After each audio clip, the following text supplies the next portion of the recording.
고린도후서 9장에는 우리가 소위 특별한 어떤 교리적인 내용이나 또 여러 교훈들 그런 주제들이 없고 사도는 특히 가난한 자들을 돕기 위한 연보 그리고 구제에 대해서 계속해서 말하고 있습니다. 그래서 우리가 9장의 내용을 다소 편하게 다룰 수 있을 것이라고 생각을 합니다. 초대교회에 주요한 사역이 두 가지가 있습니다. 이 두 가지에서 첫째는 예수 그리스도의 복음 전도 사역입니다. 이 복음 전도 사역에는 전도와 함께 가르치는 사역도 포함이 됩니다. 그 다음 두 번째 주요 사역이 있습니다. 그것은 바로 구제 사역이었어요. 긍휼 사역.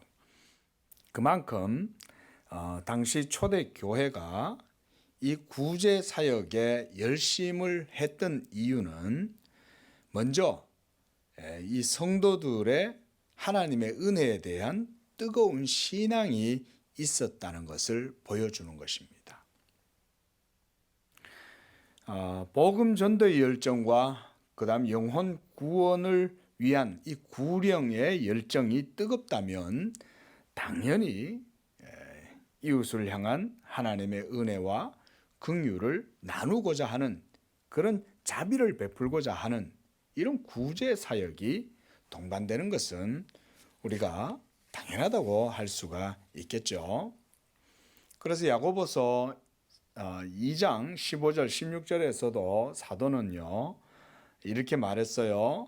만일 형제나 자매가 헐벗고 일용할 양식이 없는데 너희 중에 누구든지 그에게 이르되 평안히 가라, 덥게 하라, 배부르게 하라 하며 그 몸에 쓸 것을 주지 아니하면 무슨 유익이 있겠느냐 이렇게 말하죠. 그렇잖아요. 우리가 누구를 향해서 불쌍히 여기는 마음이 있다면 당연히 마음만 있는 것이 아니라 마음 가는 곳에 또한 우리가 물질도 함께 가는 것입니다. 이것은 신앙의 원리와 삶에도 저는 동일하다고 봅니다. 성도 여러분들이 하나님을 경외하고 하나님을 사랑하는 그런 믿음을 가졌다면 그런 믿음의 행위도 자연스럽게 순종을 낳게 하는 것입니다.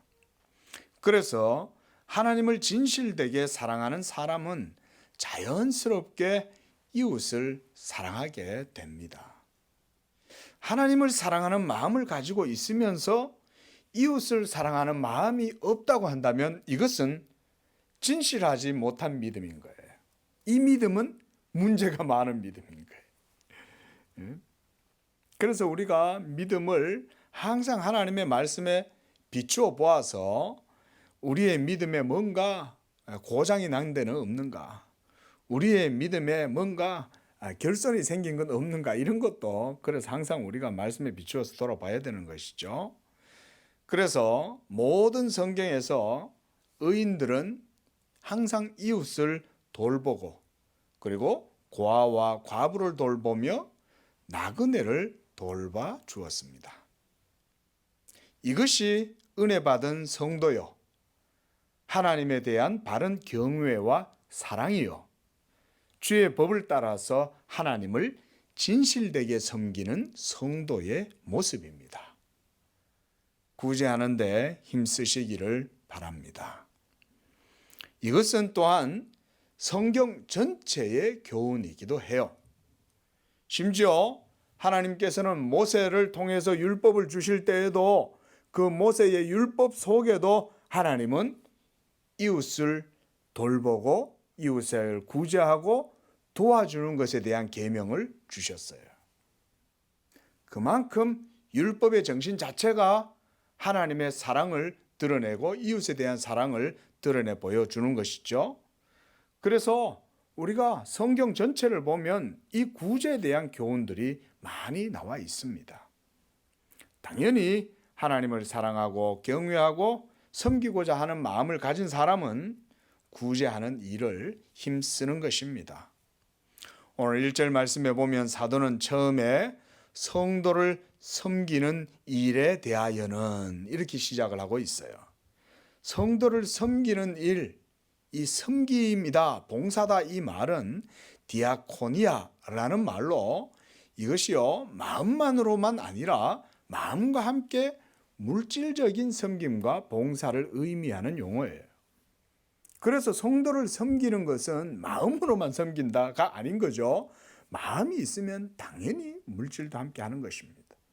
그래서 우리가 초대교회에 오순절 성령의 역사로 말미암아 이 120문도와 3,000명과 5,000명과 막 회개를 하고 초대교회가 하나님의 은혜 가운데 세워져 갈 때 가장 초대교회에 두드러진 특징이 뭡니까?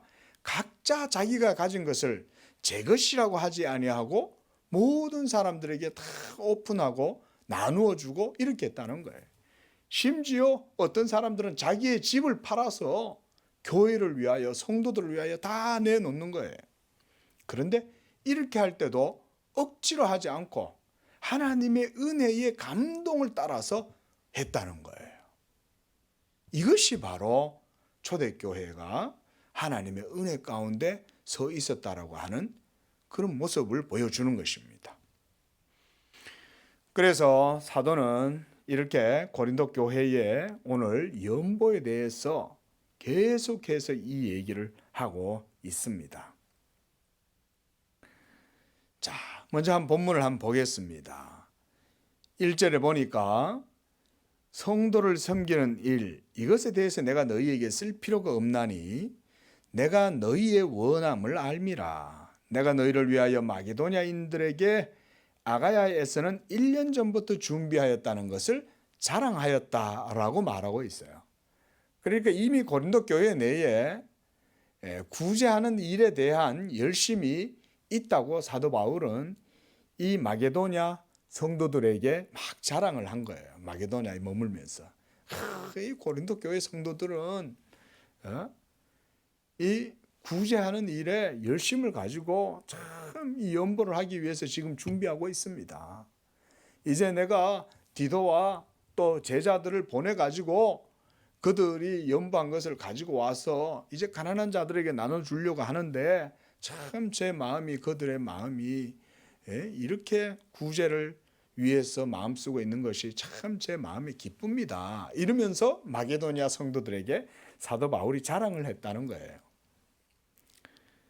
과연 너희의 열심이 퍽 많은 사람들을 분발하게 하였느니라. 누군가가 옆에서 착한 일을 하면 다른 사람들도 우리도 하자.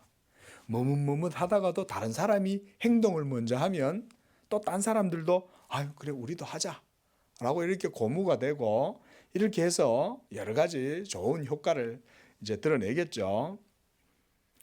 3절에 그런데 이 형제들을 보낸 것은 이 일에 너희를 위한 우리의 자랑이 헛되지 않고 내가 말한 것 같이 준비하게 하려 함이라. 혹 마게도냐인들이 나와 함께 가서 너희가 준비하지 아니한 것을 보면 너희는 고사하고 우리가 믿던 것에 부끄러움을 당할까 두려워하노라. 왜 아마 1년 전부터 준비하고 있다고 사도 바울은 마음의 흡족함으로 이 마게도냐 성도들에게 저 고린도 교인들도 구제하기 위하여 연보를 준비했다고 합니다.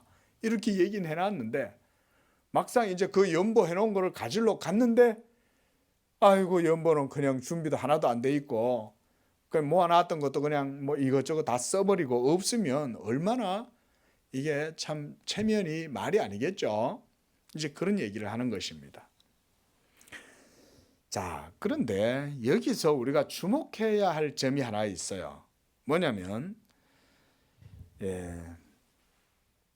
사도 바울이 고린도 교회 성도들이 복음의 도에 이 복종하기를 원하는 것뿐만 아니라 구제하는 일, 연보하는 일에 있어서도 마음을 다해서 참여하라고 독려하고 있다는 점이에요.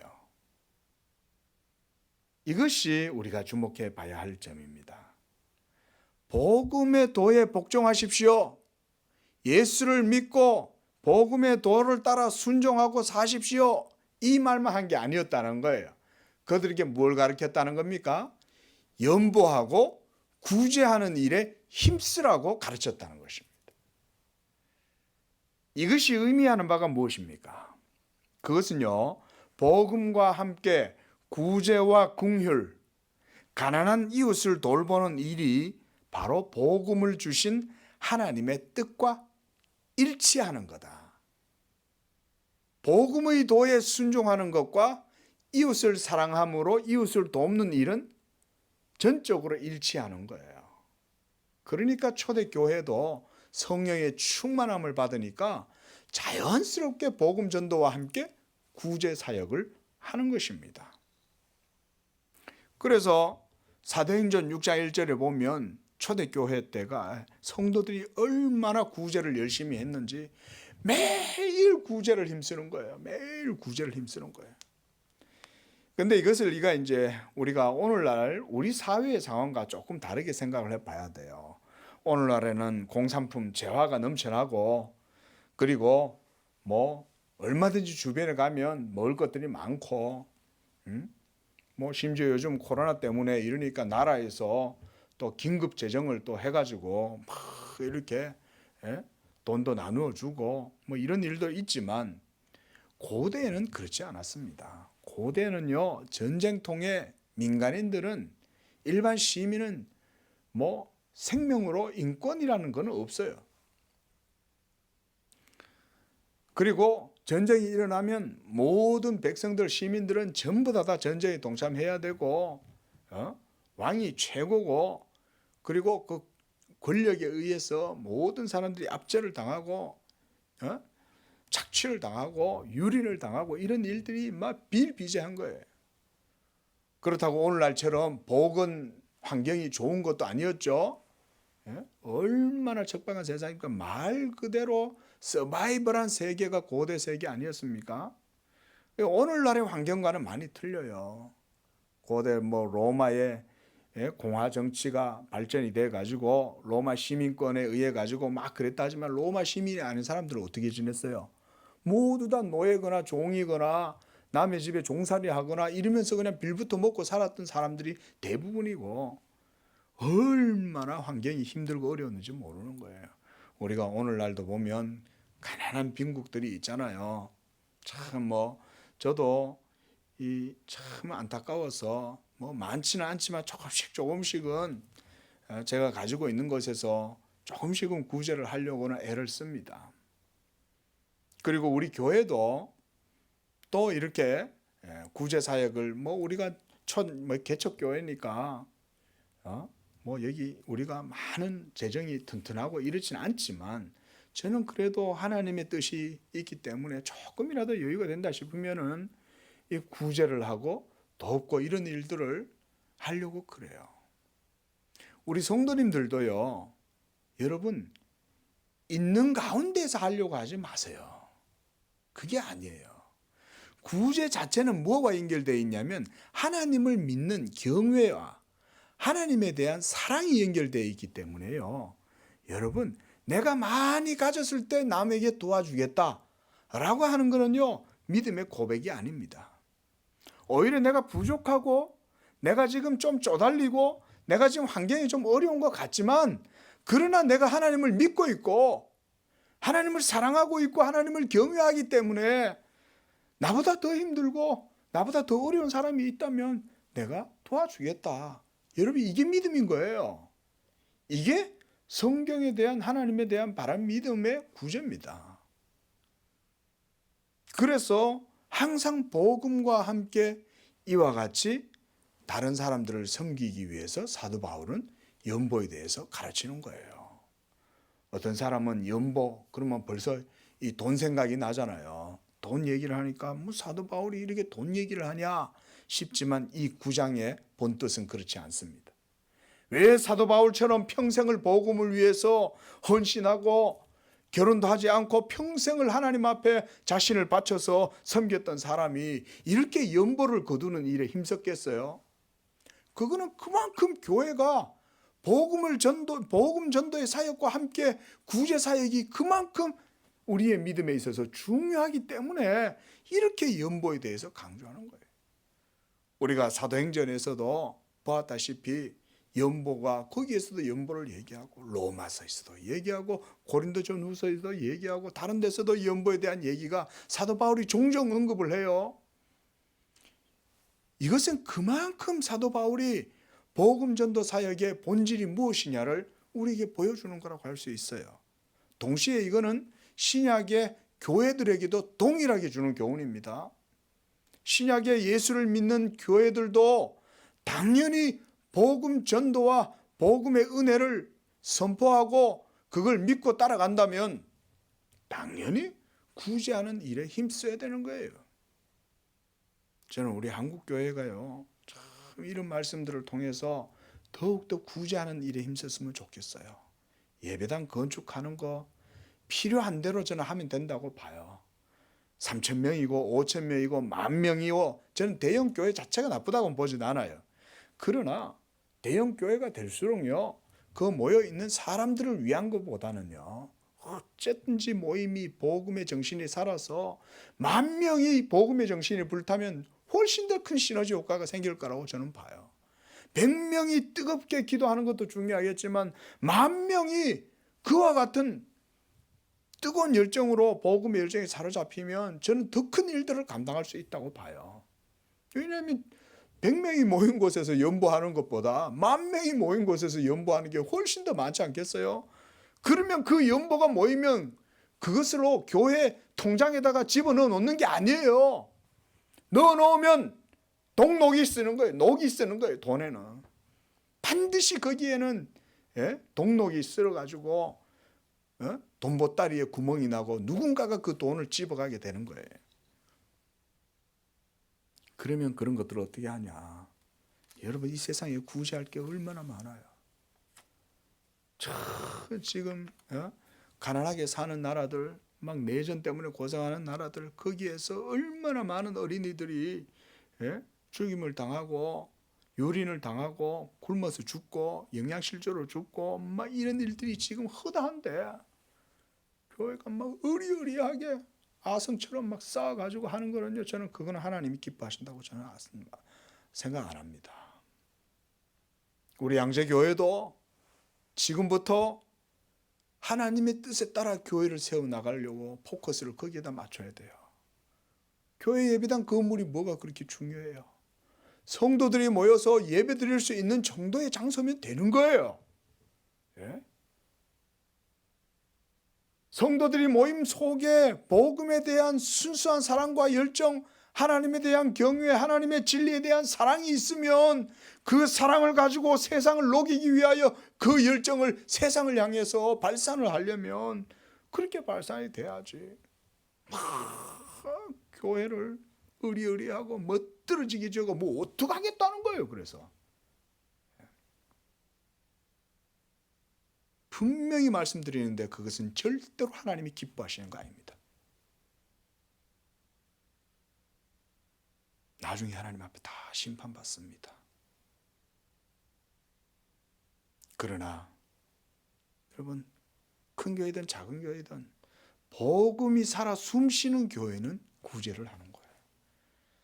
저는 우리 양재교회뿐만 아니라 우리 한국교회도 이와 같이 복음의 순수한 열정과 사랑을 가지고 하나님의 은혜에 감화되어 이웃을 사랑하고 이웃을 섬기고 구제하는 일에 열심히 하는 교회가 됐으면 좋겠어요. 전도지는 많이 나눠주고 전도 물품 많이 나눠주는데 사랑은 없어요. 그럼 세상 사람들 다 알아요. 저 사람들 믿음을 이용해서 자기들을 끌어모아 갖고 자기들한테 유익을 삼으려고 하는구나. 여러분, 사람은 다 압니다. 진실되게 하는지 안 하는지 안 믿는 사람들도 그 정도는 다 알아요. 우리 양재교회가 이와 같이 이 주변에서 정말 그렇게 하나님의 덕과 하나님의 영광을 드러내는 복된 이런 구제 사역이 있는 그런 교회가 되기를 바랍니다. 오늘 본문 말씀에서 사도는요, 구제 사역을 하면 또한 하나님의 은혜가 있다고 말해요. 저는 우리가 이런 것들도 좀 배워야 된다고 봅니다. 5절 말씀을 보십시오. 내가 이 형제들로 먼저 너희에게 가서 너희가 전한 약속한 연보를 미리 준비하게 하도록 권면하는 것이 필요할 줄로 생각하였노라. 이렇게 준비해야 참 연보답고 억지가 아니니라. 우리 자녀들이 있는 우리 성도님들 잘 기억하십시오. 이런 것도 자녀들한테 가르쳐야 됩니다. 교회에 헌금할 때요, 하나님한테 바친다 라는 이 봉헌의 개념도 있지만요, 그러면 그걸 하나님한테 바쳤어요. 그럼 그 돈을 교회가 어떻게 쓰는 거예요? 하나님이 하시는 거예요? 아니죠. 하나님이 그 돈이 필요한 게 아니에요. 교회가 성도들의 사랑에 의해서 감화됨으로 자원함으로 헌금을 하면 그것을 가지고 하나님의 뜻을 위하여 사용하도록 기도를 해야 되는 거예요. 이게 우리 교회가 개척 초기부터 이걸 배워야 되는 거예요. 우리 성도님들도 자녀들한테 헌금하게 할 때요, 주일날 와가지고 툭 하지 마세요. 주중에 가르치세요. 야, 너 요번에 세배했어? 아, 그래서 할아버지가 세뱃돈 주셨어? 그러면 이 중에서 하나님 교회와 하나님 영광을 위해서 11조를 하자. 이래서 3만 원 받았어요. 5만 원 받았어요. 그러면 5천 원 딱 해서 거기다가 아이가 보는 앞에서 헌금으로 하나님 앞에 교회에 들고 딱 이렇게 빼놓으세요. 그렇게 해가지고 집어넣어야지. 주일날 와가지고 애한테 헌금한다고 말도 안 하고 막 부모님들이 그냥 애 이름 적어가지고 낸다고 그거 헌금되는 거 아닙니다. 그 아이는 아무 상관없잖아요. 만약에 여러분들이 그렇게 한다고 해서 내 아이 이름으로 내가 적어가지고 헌금하면 하나님 복 준다? 저는 그건 미신이라고 봐요. 그건 잘못된 문화예요. 아이가 정확하게 이 헌금이 어떻게 교회에 들어가고 내가 나한테 들어온 이 수입을 가지고 내가 하나님 앞에 헌금을 드리는구나라고 하는 걸 정확하게 바르게 가르치는 게 중요한 거지. 그 헌금 봉투에다가 아이 이름을 적어가지고 헌금을 한들 아이는 아무것도 모르고 있다고 해서 그 헌금 봉투 때문에 하나님이 복을 주는 건 아니라는 거죠. 자, 그래서 사도는 준비해라고 그러는 거예요. 준비해라. 하나님께 드릴 때. 그렇죠. 우리가 마음으로 누구한테, 부모님한테도 우리가 추석 선물을 한다든지 지인들에게 선물을 하면 벌써 마음에 생각을 하고 준비를 하잖아요. 귀한 사람일수록, 내가 사랑하고 아끼는 사람일수록 백화점 가갖고 또는 귀한 거 있으면 준비를 해서 하듯이 하나님께도 그렇게 우리가 드려야 되는 거예요. 하나님은 헌금의 액수가 많고 적음을 절대 안 보세요. 여러분들이 하나님께 드리기 전에 어떤 마음으로 하느냐, 이게 하나님 마음을 시원하게 하는 거예요. 그거를 아이들한테 가르치시라. 그래서 사도는요, 성경을 인용해서 이렇게 말해요. 6절에 이것이 곧 적게 심은 자는 적게 거두고 많이 심은 자는 많이 거둔다 하는 말이로다. 마음이 있는 사람은 적게 할까요? 많이 할까요? 많이 하는 거예요. 많이 하는 사람은 재력이 탄탄해서 많이 할까요? 그게 아니에요. 마음이 넉넉한 사람이 많이 하는 거예요. 마음이 넉넉한 사람이.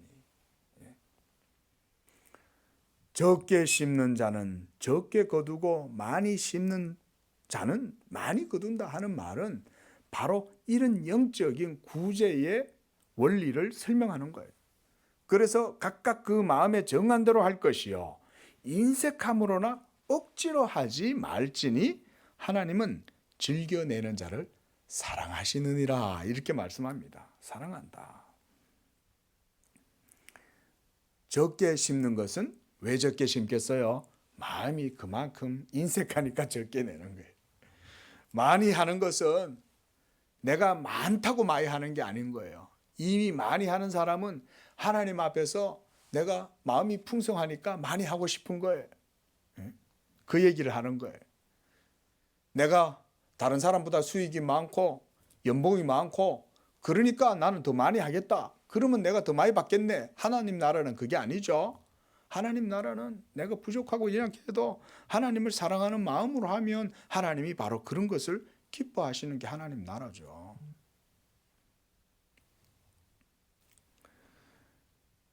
팔 절 말씀에 하나님이 능히 모든 은혜를 너희에게 넘치게 하신다 그랬습니다.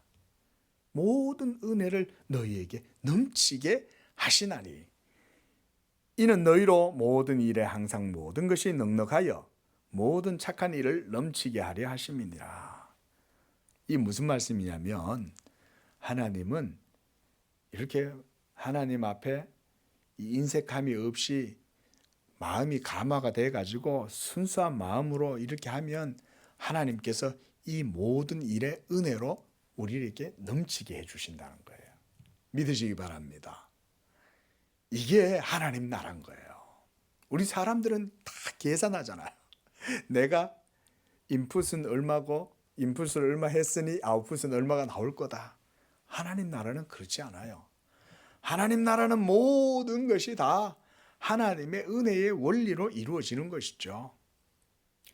그래서 9절 말씀에 사도 바울은 다시금 이 시편 112편 이걸 인용을 합니다. 기록된 바 그가 흩어 가난한 자들에게 주었으니 그의 의가 영원토록 있느니라. 우리 시편 112편 말씀 잠깐만 한번 찾아보겠습니다.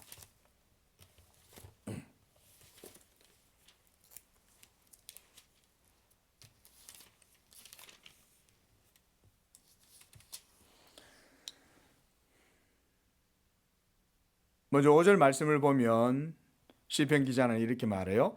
은혜를 베풀며 구워주는 자는 잘 되나니 그 일을 정의로 행하리로다. 은혜를 베풀고 구워주는 자는 잘 된다 이렇게 말씀해요. 자, 그 다음에 9절 말씀을 보십시오. 9절 말씀에 보니까 이렇게 말합니다. 그가 재물을 흩어 빈궁한 자들에게 주었으니 그의 의가 영구히 있고 그의 뿔이 영광 중에 들리리로다 이렇게 말해요. 재물을 흩어 빈궁한 자들에게 주면 하나님께서 이와 같이 그의 의에 합당하게 보상을 해줄 뿐만 아니라 더욱더 은혜를 넘치게 하신다. 그게 바로 8절 말씀을 이렇게 사도가 얘기를 하고 있는 거예요. 사도 바울이 일부러 연보 많이 내게 하려고 이렇게 뻥치는 걸까요? 그게 아닌 거예요. 말씀드렸다시피 구제하는 것은 성경 전체의 교훈인 거예요. 그래서 10절 말씀에 사도는 이 구제의 원리를 설명해 주고 있습니다. 심는 자에게 씨와 먹을 양식을 주시는 이가 너희 심을 것을 주사 풍성하게 하시고 너희 의의 열매를 더하게 하시리니 너희가 모든 일에 넉넉하여 너그럽게 연보를 함은 그들이 우리로 말미암아 하나님께 감사하게 하는 것이라. 자, 농부가요 밭에다가 씨를 심어요.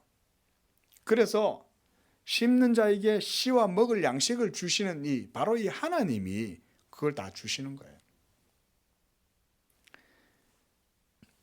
보통 사람들은 내가 씨를 심고 그리고 내가 파종을 했어. 그래서 내가 이거 거둔 거 아니냐라고 생각하지만 씨는 누가 줬어요? 씨는 하나님이 주시는 거예요. 먹을 양식을 주시는 것도 하나님이 주시는 거예요. 이거를 우리 사람들이 알아야 되는 거예요. 특히 우리 크리스찬들은 모든 일을 행하실 때요, 여러분들의 삶의 원천이 하나님께로부터 온다는 것을 고백해야 됩니다. 내가 이렇게 했으니 내가 이만큼 내가 뭔가를 얻었어 라고 말하는 거는요 정말로 근시안적인 시각인 거예요. 하나님이 씨를 주시지 않으면 씨를 심을 수도 없을 뿐 아니라 하나님이 또한 그것을 자라나게 하시지 않으면 아무도 그 열매를 먹을 수가 없어요. 그러니 하나님을 경외함으로 믿음으로 구제해라는 거예요. 그래서 구제함으로 심으라는 거예요. 구제함으로 씨를 뿌리라는 것입니다. 그러면 그 모든 것에 풍성하게 하시는 의의 열매를 더하게 하신다라고 10절에 말씀하는 거예요. 그래서 이것을 바로 사도 바울이 연보에 빗대어서 말하고 있는 겁니다. 너희가 모든 일에 넉넉하여 너그럽게 연보를 하면 그들이 우리로 말미암아 하나님께 감사하게 하는 것이다. 그래서 이 봉사의 직무가 성도들의 부족한 것을 보충할 뿐 아니라 사람들이 하나님께 드리는 많은 감사로 말미암아 넘쳤느니라. 그 구제하고 긍휼을 베풀므로 말미암아 이와 같이 많은 감사의 열매를 맺었다는 것입니다. 그리고 이 직무로 증거를 삼아 너희가 그리스도의 복음을 진실히 믿고 복종하는 것과 그들과 모든 사람을 섬기는 너희의 후한 연보로 말미암아 하나님께 영광을 돌렸다는 거예요. 그 사도 바울은 항상 복음 전도와 함께 교회가 구제하는 일을 반드시 가르친 거예요. 고린도 교회에도 너희가 복음에 순종해, 복음의 도를 가르쳤어요. 그뿐만 아니라 이 복음의 도를 따라서 하나님의 사랑을 실천하고 하나님의 은혜를 이웃들에게 나누는 연보도 가르친 겁니다. 그래서 14절에 또 그들이 너희를 위하여 간구하며 하나님이 너희에게 주신 지극한 은혜로 말미암아 너희를 사모하느니라. 말할 수 없는 그의 은사로 말미암아 하나님께 감사하노라. 사도 바울이 이렇게 연보에 대해서 설명을 해주고 있습니다. 자, 결국은요, 우리가 이 내용을 요약을 해보면 결국 연보는 하나님을 경외하는 사람들, 하나님을 사랑하는 사람들이 이웃을 섬기기 위해서 자연스럽게 감화를 받아서 하는 거예요. 믿음으로 하는 거예요. 내 믿음이 요만하면 그 믿음대로 그냥 하는 거예요. 내 믿음이 이만하면 그 믿음대로 이만큼 하는 거예요. 그러나 억지로 하는 게 아니에요. 아나니아와 삽비라처럼 이만큼 하려다가 가만 생각하니까 이만큼 할 만한 믿으면 안 되니까 반 뚝 잘라서 반은 감추어 놓고 반만 가져와 가지고 이게 다 판 겁니다. 이렇게 하나님을 속이면서까지 하나님 앞에 헌금을 해라고 말하지 않아요. 그러나 누구든지 자원하는 마음으로 하나님을 경외하고 사랑하는 마음으로 순수하게 이만한 믿음으로 하면 또한 그것에 대해서 반드시 하나님이 갚아주신다는 거예요. 또 요만한 믿음이라도 그냥 억지로 하지 말고 네 믿음이 그 정도면 그 정도 해라는 거예요. 그러나 적게 심은 자는 적게 거두고 많이 심은 자는 많이 거두는 하나님 나라의 원리를 사도 바울은 또한 얘기하는 거예요. 그렇잖아요. 우리가 신앙의 삶에서도 어떤 사람이 복을 받겠어요. 하나님을 사랑하고 하나님을 경외하고 하나님 뜻대로 사는 사람이 복을 받는 게 당연한 거 아니겠어요? 그 목사가 안 가르쳐도 다 알아요. 그거는. 그래서 이 사도행전 10장에는 이 대표적인 이 예가 나와요. 누구냐면 바로 가이사라의 고넬료라고 하는 백부장이에요. 이 고넬료, 로마의 백부장 이 고넬료는 이방인이고 로마의 장교였음에도 불구하고 그는 하나님을 섬기는 사람이었어요. 그래서 사도행전 10장 1절에 보면 가이사라의 고넬료라 하는 사람이 있으니 이탈리아 부대라 하는 군대의 백부장이라. 그가 경건하여 온 집안과 더불어 하나님을 경외하며 백성을 많이 구제하고 하나님께 항상 기도하였다 그래요. 하나님을 경외하고 하나님께 기도하는 이 사람은 백성을 많이 구제했다는 거예요. 그런데 어느 날 하나님께서 복음의 은혜를 이 고넬료의 가정에 보내주시는데 이 4절에 보면 천사가 고넬료에게 나타나요. 기도하고 있는 고넬료에게. 그러면서 뭐라고 얘기하면 고넬료야 고넬료야 너의 기도와 너의 구제가 하나님 앞에 상달되었다 이렇게 말합니다. 천사가. 그래서 이 고넬료의 집에 하나님이 베드로를 보내서 복음을 전하게 하고 이 가정이 하나님의 복음의 은혜를 받게 되는 거예요. 여러분, 그리스도인은 움켜쥐는 자가 아닙니다. 그리스도인은요, 이젠 다 내려놓는 사람이에요. 먼저 하나님의 은혜 앞에서 다 내려놓는 거예요. 여러분들 손을 푸세요. 아등바등거리고 움켜쥐어잡으려고 막 하고 이기려고 하고 막 어쨌든지 내가 높은 데 차지하려고 그러고 그러는 거 다 내려놓으세요. 그리스도인은 움켜쥐는 자가 아니라 자신의 것을 오픈하고 풀어서 나누어 주는 자예요. 이게 복음의 원리를 구약 성경이 먼저 얘기를 하고 있는 거예요. 그래서 전도서 11장 1절에 보면 이런 말씀이 있어요. 너는 네 떡을 물 위에 던져라. 아니, 떡을 물 위에 던지면 어떻게 돼요? 흘러가는 그 물에 그 떡이 떨어지면 누가 먹겠어요? 잉어가 와서 먹고 붕어가 와서 먹지 않겠어요? 예? 메기가 와서 먹지 않겠어요? 피라미들이 와서 그 물고기 들어와가지고 그 떡을 다 뜯어먹고 사라질 거 아니에요? 그런데도 성경은 뭐라고 하냐? 너의 떡을 물에 던져라는 거예요. 여러 날 후에 도로 찾으리라. 이 말씀은요, 아무것도 바라지 말고 주라는 거예요. 그러면 도로 찾게 된다. 하나님이 그 마음을 보는 거죠. 그래서 잠언 11장 24절 25절에 보면 이런 말씀이 있습니다. 구제하여도 흩어 구제하여도 더 부하게 되는 일이 있나니 과도히 아껴도 가난하게 될 뿐이라. 이렇게 말해요. 구제를 좋아하는 자는 풍족하여질 것이요 남을 윤택하게 하는 자는 자기도 윤택하여지리라. 이렇게 말씀합니다. 그래서 갈라디아서 6장 7절에도 사도 바울은 이렇게 말해요. 사람이 무엇으로 심든지 그대로 거두리라. 이 말은 믿음으로 하나님 앞에서 무엇을 심으면 그 믿음대로 심은 것은 거두는다는 거예요. 악을 행하여서 악을 뿌리면 악을 거두고 하나님을 믿음으로 선을 행하면 선은 반드시 걷는다. 또한 누가복음 6장 38절에도 주님은 이렇게 말했어요. 주라. 그리하면 너희에게 줄 것이니 곧 후히 되어 누르고 흔들어서. 우리가 대박에다가 뭘 재일 때 가급적 흔들고 누르지 않죠. 어쨌든지 조금 더 떨어져 가지고 한대요 이러고 주겠지만 하나님은 어떻게 하냐?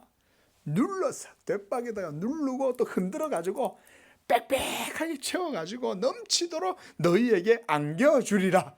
이렇게 주님이 말씀하시는 거예요. 너희의 헤아림은 너희가 헤아리는 그 헤아림으로 너희도 헤아림을 도로 받을 것이다. 우리가 계산해 가지고 내가 요만큼 하면 쟤는 이만큼 줄까? 요거 계산하고 하지 말라는 것입니다. 또한 잠언서 28장 27절에도 이런 말씀이 있어요.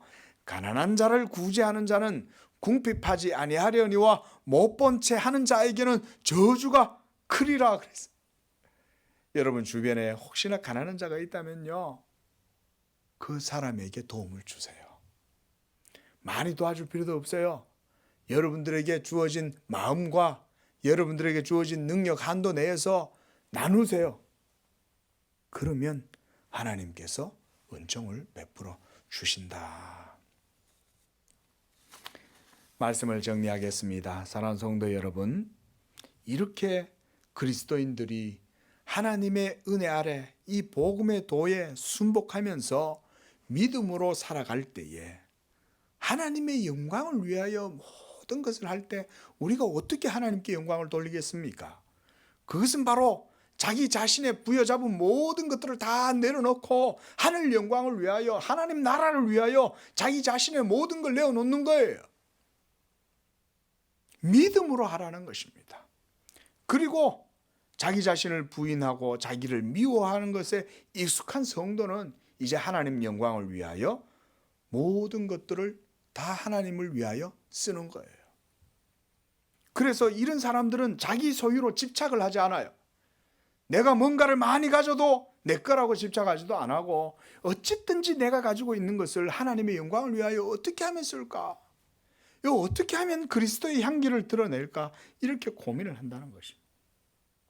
우리 양재교회가 이렇게 구제사역을 복음사역과 함께 행함으로 그리스도의 아름다운 향기를 나타내고 이를 통하여 이 지역의 많은 사람들에게 또한 하나님의 영광을 드러내는 그런 복된 교회가 되실 수 있기를 주님의 이름으로 축복하며 축원드립니다. 기도하겠습니다.